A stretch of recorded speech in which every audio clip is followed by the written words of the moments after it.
Not that we really need it.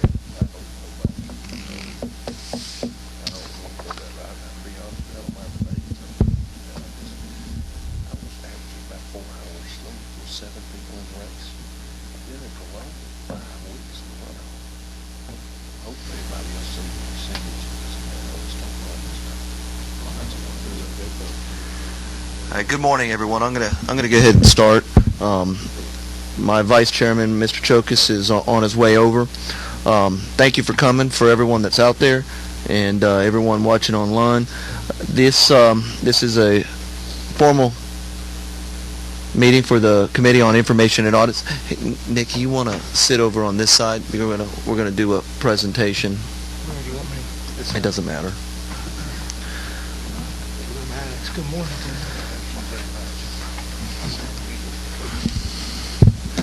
We have several guests this morning. Good morning, sir. And we do have several new members on the committee, and I want to, actually we have two that are here, and I'd like for them to introduce themselves to the committee. And my name is Steve Davis. I am the chairman of the Information and Audits, and we'll go into the folder here in just a second. If you two would introduce yourself, go ahead, sir. I'm Nikki Randall. I am a 12-year from Macon. And not new. Oh, you just myself. Yeah, Chuck. I'm Chuck Williams from House District 113 over near Athens, and I am a new freshman. Thank you. Thank you. And I'm Emery Donahue from Hall County, South Hall, Flowery Branch area. I'm a freshman, and it's been a ride. And we were just talking about the freshman 15. In your folder, I want everyone to know we work very independent of each other throughout the year. For the new members, we have certain documents that we use to try and help. This committee for years wasn't as active as it should have been, but we utilized the budget compliance report, the state accounting officers here, the state property, the state auditors here.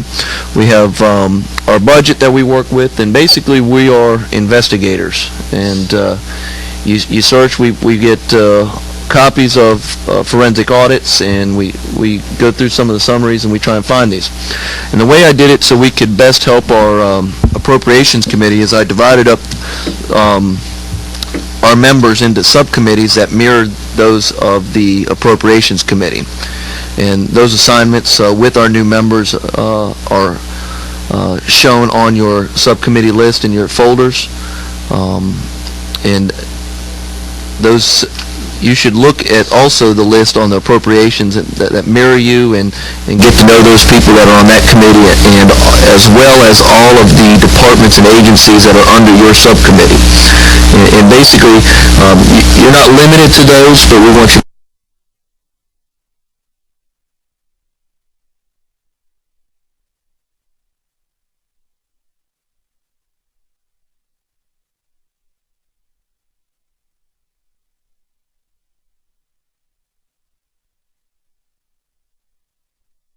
something more than what you've been assigned. I'll be happy to adjust as needed, but and you're welcome to meet amongst those subcommittees.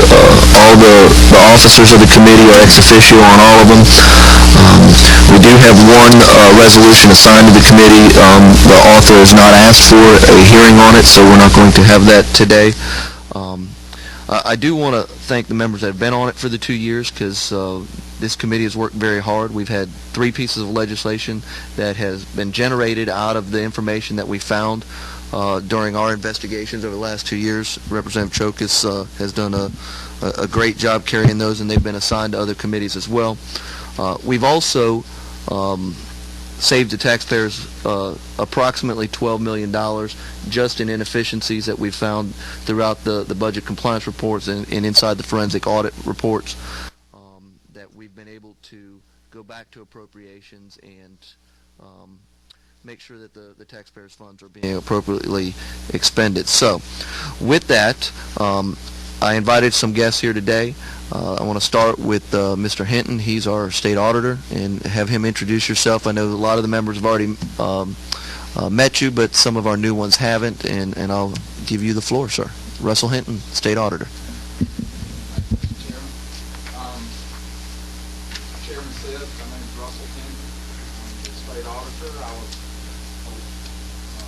State auditor is elected by the legislature. Those submits to the confirmation process and such. I was appointed by Governor Roy Barnes in 1999 and elected state auditor at the next session in 2000. But so I've been around a while. Unfortunately, I've been with the state auditor's office since 1974. So we have a lot of experience in state government. The Department of Audits and Accounts consists primarily of 3 programs, 3 to 4. Our primary job is audit and assurance services. We're responsible for auditing the financial statements of the state of Georgia, which would include colleges and universities, all state agencies, various authorities and such as that. We perform a financial audit on those documents. We also, as a part of that, we also audit the budgetary comparison report, which is a statement prepared by the state accounting office, and we verify and look at that to make sure that all the agencies are complying with the Appropriations Act, such as that. An offshoot of those 2 reports is the statewide single audit, which we're required by federal law to prepare each year. That's where we go in, and that would be the biggest accumulation of all our financial and compliance findings as mandated by the federal government. Fortunately, it's about that big, but we would have all our financial type findings in it. We also maintain a performance audit group where it performs operational type, effective and efficiency audits on a variety of topics. All these reports, in recent years, we've very much tried to do away with all our printing costs and everything. That used to be one of the biggest parts of our budget, but we've gone to a subscription service now, and whereby we will, sign up for that. And anytime we release something, we'll shoot you an email, and you can decide whether or not you want to go to our website and do it. Our website is www.audits.ga.gov, and we'll have a full listing of all our reports there. Be able to look them up. Some of the more recent performance audits that we've conducted will certainly be there. I might backtrack a bit. We're with regard to our performance audits and any special audits that we do, special audits can be requested by the governor, by the chair of the House Appropriations Committee, or by the chair of the Senate Appropriations Committee. And we tend to sort of restrict ourselves to those avenues in order, rather than trying to respond to individual audit requests from the legislature, because our resources are spread pretty thin in that area. So we figure that we keep in accordance with the law, then your suggestions and all will be funneled through a central location, and we might meet the needs of the body as a whole.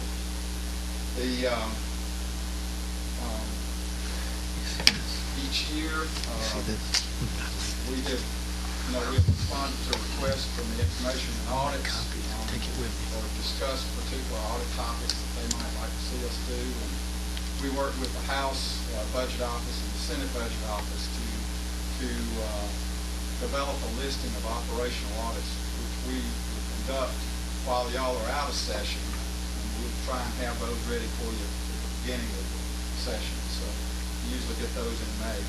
And then we also have the authority to just reach out and touch other people on our own. So certainly probably the most visible of our audit work are the performance audits because of the variety of topics. And we've conducted, at the request of the House and Senate, we've looked at the Office of Children and Families. Recently, the maintenance at state prisons, the burgeoning costs that we've got there, gone in and tried to look at some efficiencies there. But all in all, we serve the legislature. I'm elected by the legislature, and we are creatures of that. We're sort of between the devil and the deep blue sea. We're believed between the legislative and the executive branch. Well, Russell, I appreciate you coming today and the work that you guys are doing, and I was going to mention the process of requesting an audit as well to the members, so I appreciate you pointing that out. And if you guys stumble across something during your research or your time working, or if a constituent brings you something and you think it merits an audit, we could meet as a committee, we can discuss the issue further, and even pass resolutions and have discussions with the appropriations chair to encourage that audit to happen. So, Russell, thank you again. Do you want to introduce your guest as well? Yes. This is a gentleman at the back of the room. Here is Mr. Greg Griffin. He's the state accounting officer. And up until 2004, 2005, unfortunately, I also wore the hat of preparing the state's financial statements, which is we would have to qualify our opinion all the time because I couldn't audit the work that we did. And without making that notification, but the state accounting office was created in 2005, and since that time we've had a great relationship with them. The state accounting office prepares all the financial statements, budgetary comparison report, such as that, and then we audit that to offer assurances to the validity of things in there. But I worked with Greg in recent years, and he's a good guy. Excellent. Well, we appreciate you being here today and the work, because I've been using the budget compliance report quite a bit over the last 12 months or so. So to both of you, does anybody in the committee have any questions? Mr. Williams, go ahead. Thank you, Mr. Chairman. Mr. Hinton, thank you. You may have covered this, and I apologize if I missed it. I know you talked about who could basically initiate an audit request with you from a organizational standpoint. Who do you actually, quote, report to, and when your department does audit work, who is that audit work addressed to as the recipient, if you will? It's addressed to the governor and the members of the General Assembly. I like to say sometimes I've got a 200-plus board of directors. So, but all our, that's our audience, and of course all our reports, with the possible exception of, all our reports are public record. Any of our working papers, and our working papers are public record after the release of the report. So we've had a lot of questions from the press and stuff like that. Go a little bit deeper than in the report.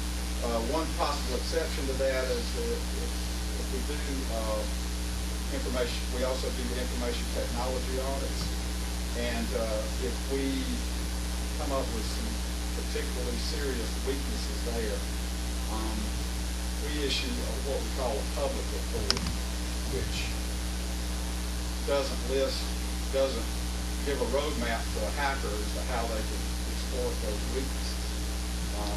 We can withhold our working papers on that for up to 6 months, which is somewhat it's it's also it's incentive for the particular agency involved to get things cleaned up before we could release our working papers. Otherwise, I have to go to court and tell the judge that, you know, a weakness still exists. I'm somewhat reluctant to do that. Any other questions? Thank you, Mr. Chairman. Russell, thank you very much for the good work that you do. I appreciate it. And under Chairman Davis, we've had some success in implementing the results of your audits. Just as a point of clarification for the committee, you initiate perhaps a performance audit and see some areas would need to be improved. And then, is it a year or 2 years later you do a follow-up on that? It's generally about 18 months to 24 months after we go back in and take a look at the actions that the agencies have taken. Okay, and with that, that's what I want you to talk about right now. Do the how can I word this delicately? Do the agencies appreciate what you find and try to resolve those issues? And if you could just give us some examples, perhaps, or if you could just talk about that a little bit. Well, I don't have the information available to talk about specific audits. Okay. But generally what we do is, one of our performance measures, we look at the recommendations that we make in our performance audit. We look at the percentage of those that have been implemented as a result of our audit. And that's usually about 85 to 90%. Gotcha. So we feel pretty good about that. We tend not to do so well in customer service satisfaction surveys or whatever, but because not too many people like an audit, like recommendations. But I think that our success is somewhat measured by what they implement, and we don't have enforcement authority or anything like that. We make those recommendations, and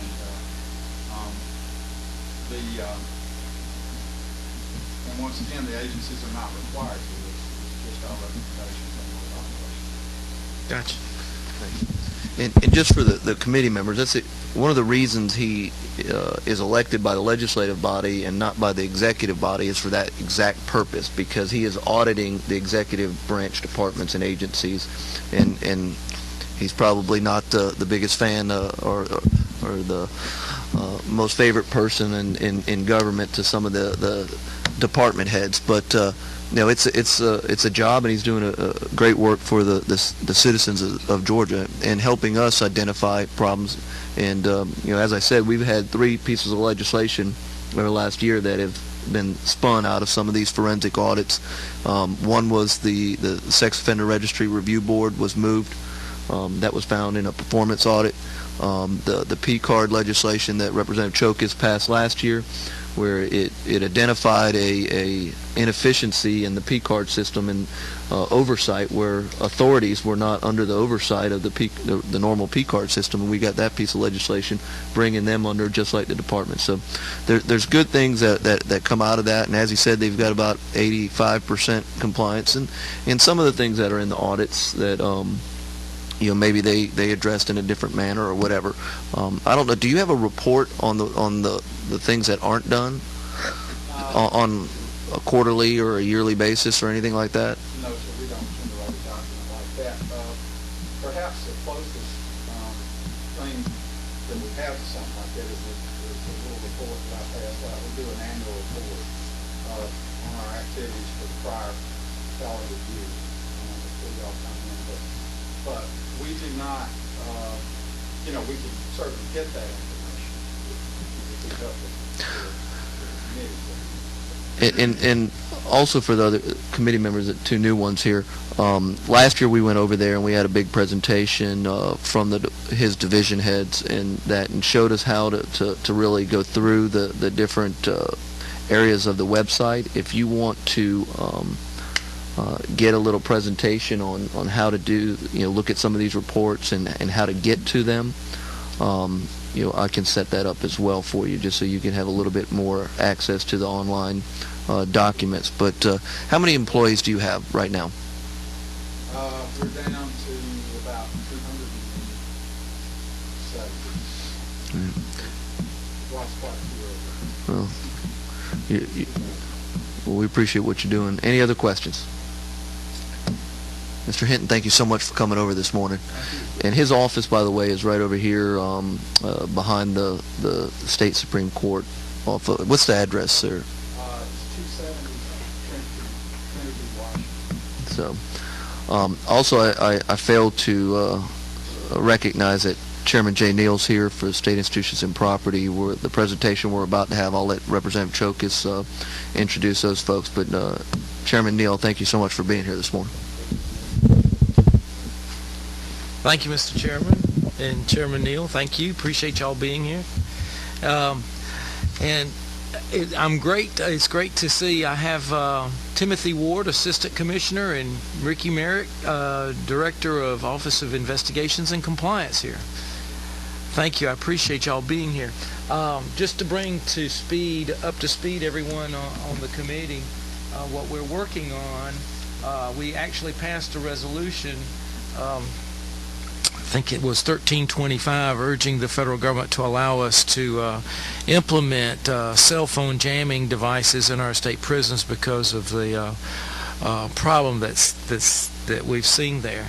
And what we wanted to do right now with Mr. Ward and Mr. Merrick is talk to them about the technology. I think y'all have seen the technology and seen how it's worked. From what I understand, I've talked with Joan.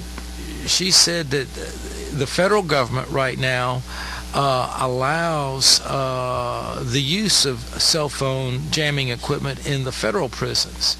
And I wasn't aware if that was the case or not, and I'd like to confirm that at this time. And then I'd like to ask y'all to describe the problem for the rest of us, and then describe how we all would implement the solution that we want Congress to do.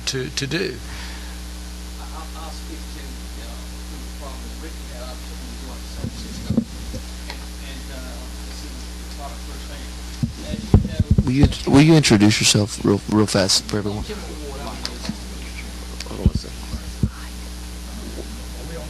We're this hearing is being broadcast, so apparently we got notification that no one heard anything that Mr. Hinton said online. So even though the committee members heard, so that's good. But if you don't mind, if you could probably take it out of that and just hold it if you're more comfortable. Or you could sit or stand, whichever way you're most comfortable, sir. I'll talk about the description of the problem. As you know, cell phones is the #1 problem system-wide through all the United States.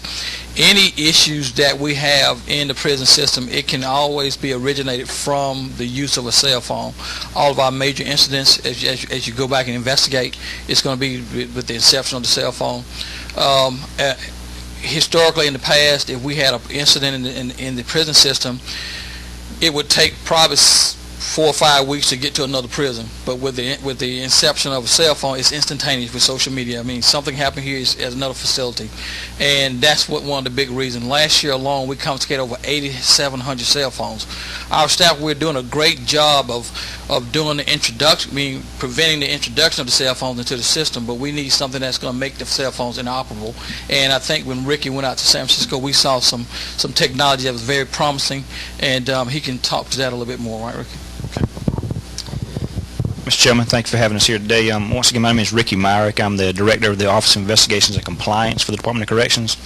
And like Mr. Ward said, that's our #1 problem, cell phones being introduced into the prisons. And I don't know if the members of the committee had the opportunity to see Mr. Chokas' presentation of that resolution. He explained it pretty well, what the detailed manners in which they're using these cell phones to conduct their criminal activity, to defeat our security measures and so forth. But as Mr. Ward said, our current methods of stopping them from coming in are failing us. They're not enough. I mean, we're still seizing 8,700 phones last year and still encumbering that problem every day. So we've been exploring all the options. Jamming, from what we found, is our cheapest and probably the most effective solution, but the problem with the jamming is the Communications Act of 1934 prohibits us from doing that. There's been some lobbying nationwide by our sister states and the federal government because unless Joan Heath has learned something I have not, the federal prisons are not allowed to jam at this point.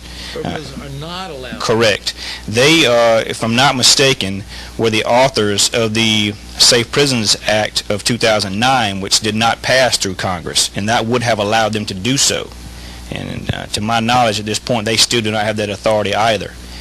Now, the federal government does use jamming technology, of course, in details to protect the president and things of that nature. And that's where our continued push for that option surrounds the fact that technology has been proven to work and be able to be directed in such a specific location and area as to not affect legitimate use of phones. Because opponents of the jamming process and any changes to the Communications Act, that is their argument, that jamming will interfere with your use of your cell phone or use of 911 calls. From what we've been shown and been told, that is not the case. The option that we're being presented by the opponents of jamming is much more expensive, yet an effective measure. What it's known as in the community is what they call managed access. And what it does, it basically puts, just as jamming would, what you would picture as the virtual umbrella over the area you wanted to jam cell phones in. The managed access, instead of jamming all calls, it allows the administrator of the system to create lists of authorized phones. If you're operating within that area, whether you work for our prison system or maybe you're a nearby homeowner, your phone can be entered into our system as authorized and recognized by our system. Your calls would not be interfered with. If you're not recognized by the system would effectively block your call and send you back a message that your phone call has been blocked because it's an illegal cell phone and tell you how to get in touch with the system administrator. And it does not block 911 calls from anyone. If an inmate had an illegal cell phone, he could still dial 911 from his cell, which, for us is not a concern, but for the advocates stating that's the problem with the technology, it solves that issue. But once again, like I said, the problem with that system is it costs about $500,000 a copy. So that's where we're running into our roadblocks at this point, is the two best choices for us to stop this problem are either, number one, illegal to jam, or number two, too expensive for us to afford at this point to implement. So the managed access, excuse me. Thank you, Mr. Chairman. I'm sorry. Didn't mean to interrupt, but do you mean now that the managed access is legal to use? It is in that capacity. It operates in more of an area that it's been described to us as a gray area, which the Communications Act doesn't prohibit, because it is not affecting what will be quote-unquote legitimate cell phone operation or legitimate radio signals. Because when this act was passed, it was passed to protect radio stations from being jammed and so forth. And it's being looked at as, cell phone is an actual radio device, so that's why it's covered under that same act. So, and that managed access is about $500,000 a pop. Yes, sir. There are several vendors that provide this. I don't want to get into specific vendors that we've seen, but the technology is not a proprietary thing that one company has. We've seen it in several different variations. There is actually one form of it being utilized by the Mississippi State Penitentiary out in Parchman, Mississippi. I believe they started that about a year ago, sir, if I'm correct. And they're having great success with it. Have y'all been out there to visit their facility? Yes, sir. Mr. Ward went out there to see that. One of the issues with the managed access in Parchman,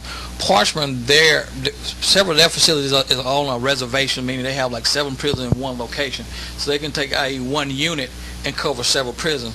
Versus our 29 state facility, they're in rural different areas, so you have to have a separate system for each prison to cover, and that can be a costly endeavor there. How much did you say it was for the Mississippi? I want to say it was that system, because it was about 2 years ago. I think it was a little bit under $1 million for their system, but since then the price has come down somewhat with that certain vendor. And how many prisons does the Department of Corrections operate? 29. 29 prisons. So we're looking at approximately, if the $500,000 figure is accurate, we're looking at $14.5 to $15 million. Yes, sir. Let me ask you this as well. Are we talking about cell phone calls? What about data? Yes, sir. And Also, internet. Managed access does also address that. Honestly, the managed access type systems were developed for the military. They will do much more than we require. They will, if need be, they can access the phone calls, they can listen to phone calls, they can actually take over the phone. I mean, these systems can do basically whatever they want inside that umbrella with a cellular device. Back to the cost, just to make a point, the last presentation that I observed, we've been offered a few different options on the cost by a couple of different companies. And what their solution is, we currently have a legitimate inmate phone system that the department operates and actually generates revenue back to the state. They pay for those calls. Well, some of these companies have partnered with the owners of this technology, and they're looking for the state to rebid and find a vendor who can do both for them and recoup the costs of the system through the revenue that was generated through inmate phone systems. But we haven't pursued that option yet. We have a question from a member, Representative Atwood. Yes, sir. Thank you, Mr. Chairman. One sidebar question is, are the penalties currently in law for both people that bring in cell phones to a prisoner or a prisoner that possesses a cell phones, are those adequate? Yes, sir. Or is this a hole in our legislation that maybe we need to also fill? No, sir, they're adequate. It's a felony right now, punishable by 5 years imprisonment. Okay. But just speaking honestly with you, the problem is when you're dealing with inmates with life sentences or very lengthy sentences, you're going to have a hard time, and we have a hard time getting a district attorney to prosecute over one offense. If we get them with multiple offenses, multiple phones, sometimes they look at it differently. We haven't had that issue with the civilians that we made arrests on smuggling cell phones in, whether it be inmates' family members, people on the streets bringing them to them, or whether it be our staff. And we're having success with that, but it doesn't seem to be a deterrent. I'm very concerned. One follow-up, Mr. Chairman. I've walked prison yards due to my past life, and I have all the respect in the world for what y'all do, and I deeply want to protect you. On the systems that you're talking about, and help me with, I'm familiar with the federal system, but not with the state as much. I assume that of your 27? 29. 29 prisons, that you have various tier levels according to the security of those. Yes, sir. How many, for lack of a better term, let's say tier 1, what did you call it, the most serious offenders, how many of those do you have? We're actually operating 5, what we would call our 9 now. I'm sorry, we've upped it, did a lot of movement here lately. 9 that we either carry our maximum offender or our close offender. And those are, of course, our worst, the ones that we actually should be afraid of, violent crimes and so forth. Then we get down to our medium and minimum prisons. One thought you may want to consider is taking steps and starting with the most serious offenders. Yes, sir. And then moving on down. But I certainly would help you all I could with it. Yes, thank you. Thank you, Mr. Chairman. All right. Do they have a video or something? I don't know if they do. Y'all don't have a video or anything, do you, a presentation? No, sir, we do not. But if anyone's curious about any more detail about the technology, we're welcome to take questions. Or And if you would just follow up a little bit more why we're talking about this with not just 8700, some of the problems that the system has encountered because of the cell phone usage, where they've organized attacks and created Yes, sir. some havoc for the system. I'd be glad to. The number one usage of the cell phone within our facility is to coordinate their illegal activities inside of our facilities. That allows them to defeat our security measures, communicate with one another, both inside the same facility, from dorm to dorm, on how to move contraband or how to plan attacks on inmates or staff based on our security movements, where our staff are located, things of that nature. They use the phones to arrange people on the outside, whether it be their friends or our staff, to smuggle in more phones, drugs, and so forth. They do banking over these phones. Smartphones now, you don't need a computer. They're doing banking and moving the money around to pay for all their activity. They're controlling their previous activity in the streets. And they're actually making a lot of money off of us. A cell phone right now inside one of our facilities, depending on which facility you're at and what type of phone it is, could go from anywhere from around $300 to $700. So it's a lucrative market, both for the inmates and the individuals trying to smuggle them in. And we've seen numerous occurrences where an inmate will get a picture of another inmate that they believe to be an informant or just someone that's a rival gang member, and they will send that picture out over their cell phone to all our other facilities, to the other inmates, and let them know this guy is an informant or a rival gang member, and you need to attack him on sight. That happens a little too often for us. They also use it to coordinate activities against us. December of 2009, they got together and planned what they attempted to do was a statewide sit-in where they refused to go out and do their work details. And they were able to pull in several facilities at the exact same time with one another, pull that off, where they could not do that without a phone. They utilize Facebook and other social media sites to intimidate victims, witnesses, just basically harass people. That again. I want streaming to Yes, sir. They utilize their smartphones to create Facebook pages and other social media sites, and they contact or attempt to contact victims and witnesses against them in their case, judges, legislators, the parole board, you name it. I mean, they're reaching out to them on these cell phones. We commonly get victims calling us upset because they see someone who committed a crime against either them or one of their family members, and now they're out on Facebook, and just like you and I would be, seems like they're enjoying their day. And that's not, truly the way it is. Our staff are working very hard, but unsuccessfully, to keep these devices out. Mr. Ward, am I missing any of the prime examples? The only time it's easy to catch them on that is when they take pictures of themselves in their cells and then post them on Facebook. And unfortunately, that's still sometimes difficult for us because they're smart enough now, not as they were when they first started. They don't necessarily always use their name now. So then I've got a staff member who searches their social media sites every day and tries to compare photos to our photos. Representative Randall. Yeah, I had a question about that. I never really said anything about it because it wasn't something that I was afraid of or anything. But so they have no other access to network, social networking, except if they have an illegal cell phone. That's correct. I was wondering about that because somebody that I dated like in high school emailed me telling me that he needs me to help him get out, and I'm saying to myself, how do you email me on Facebook? And I didn't know exactly how that went. So if they have access to any social networking, it's through an illegal cell phone. That is correct. In the Georgia system, I can guarantee you they have no authorized use of the internet. Okay, because I was, it blew me away. Representative Williams, I bet you could probably share that name with one of these gentlemen before they leave, too. And we would definitely appreciate that. Thank you, Mr. Chairman.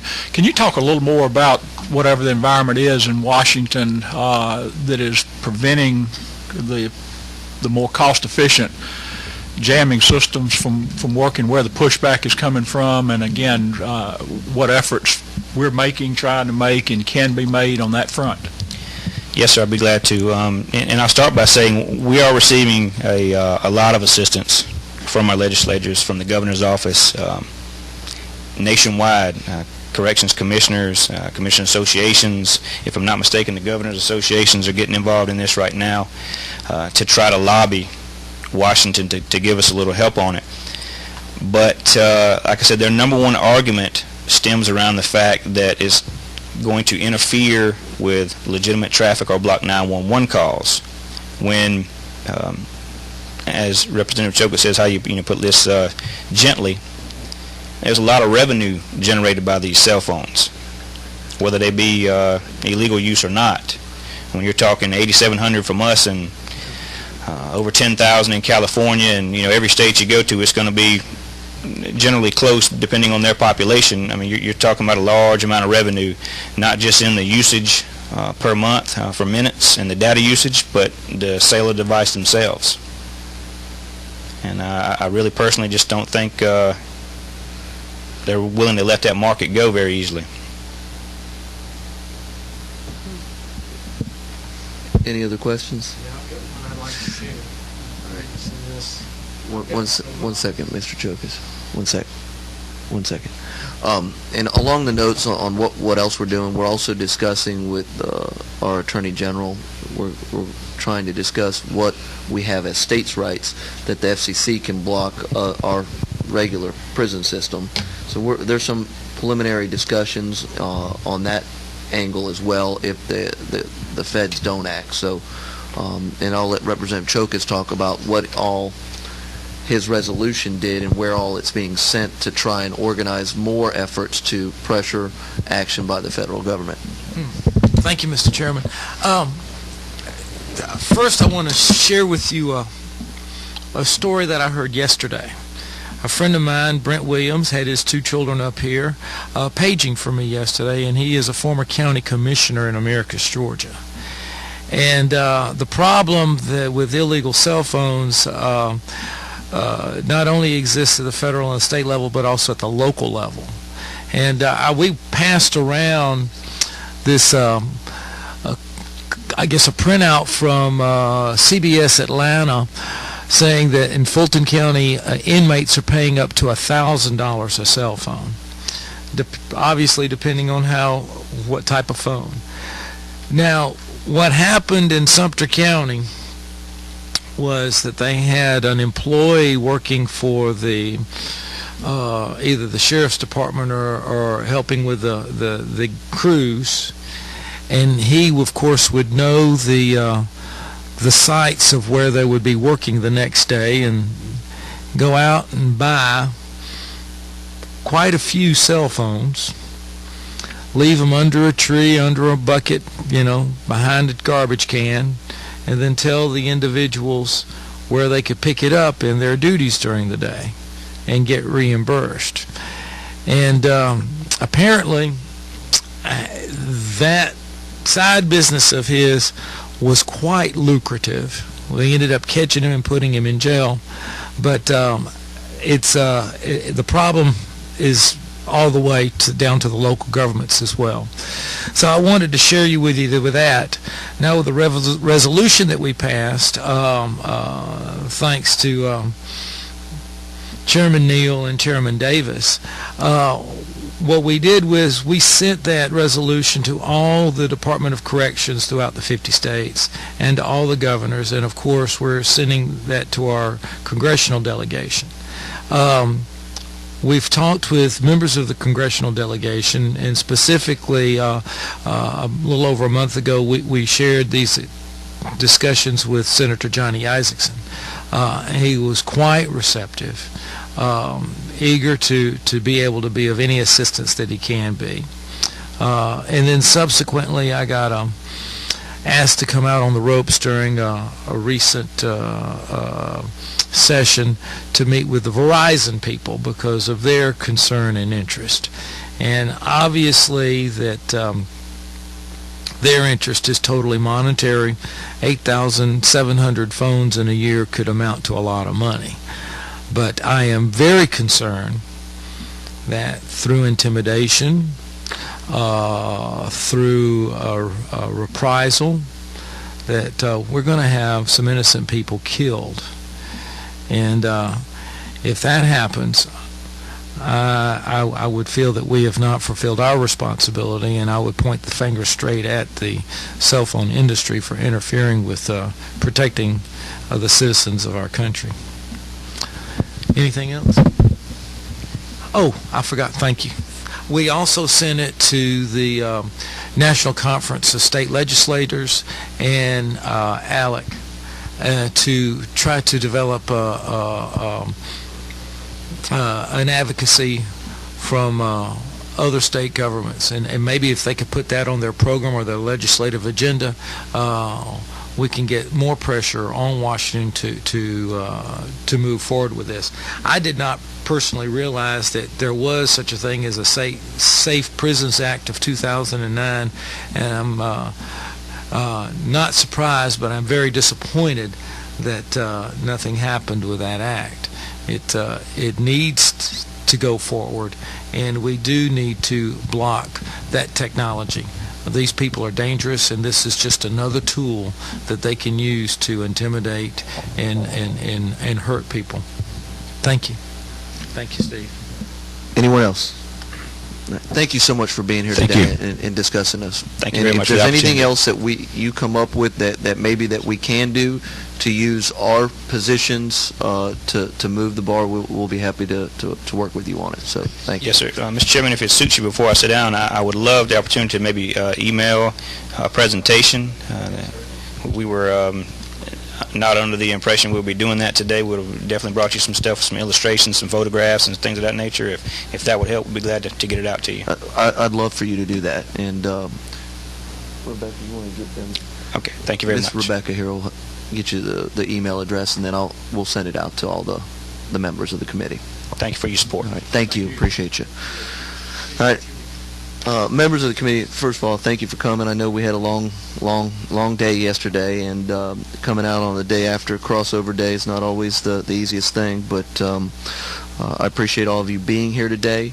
I want you to take the sheet with the subcommittees on it, and again, if you would, I want to ask the chairs of the subcommittees to reach out to the vice chair of appropriations and the same thing, and start to work, because what we're after is building a bridge between how we appropriate money and how it's actually being expended, and try and make sure that that's being done appropriately. So I encourage you to reach out to your corresponding vice chairs, and as I stated in the beginning, if you have anything that you want to work on, or if you want to have a committee hearing, or you identify a location where you think there's some real inefficiencies that need to be looked at a little bit more in depth with a forensic audit or something, that we will work together and kind of build a consensus of support for the appropriations chair. So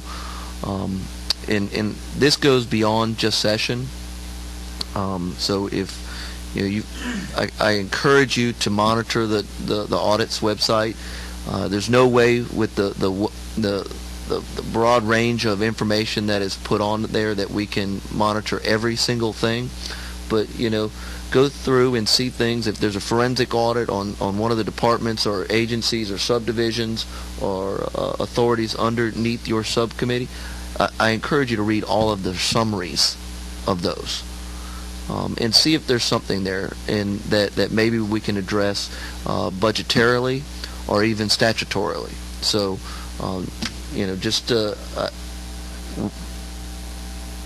as I stated in the beginning, we're investigators, and whatever we can do to help the taxpayers make sure that their monies are being spent efficiently and appropriately. So, Representative Williams. Chairman, thank you. For those of us that are new subcommittee chairs, if we have a desire maybe to sit down with you and or Vice Chairman Chokas for a little more tutorial, would you prefer to do that one-on-one, Yes, or if there's a group of us, what is your preference? Whichever way is more convenient for you, and I'll be happy to do that. And I'm sure Representative Chokas, we could probably have a little mini working group or something if we want to do it, consorted, all together. It might help rather than doing it individually, but I'll be happy to do that. I'm definitely interested in that. Being the rest of the guard, share that with the chairman, so we can have your time more efficient. Anyone else? Mr. Vice Chairman? No, thank you. All right, guys. Thank you. We're adjourned. Thanks, Steve.